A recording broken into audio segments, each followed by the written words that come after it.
Hey guys, please note this very important information. Creative Commons.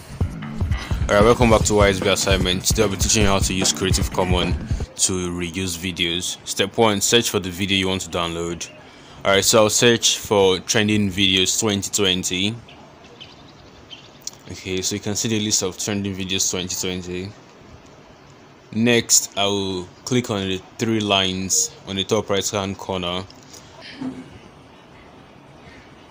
Step 4, click on Creative Commons and click on apply. So click on Creative Commons and click on apply. Now look at the search filter. You can use the search filter for relevance and the time when the video was uploaded. So if you want a recent video uploaded in the last 7 days or 28 days or as the case may be, use that filter. Next, you can scroll through all the videos here and most likely pick the most appealing, which is most likely a video with the most views on that trending video. So just go through the videos and pick anyone you want. Thanks for watching.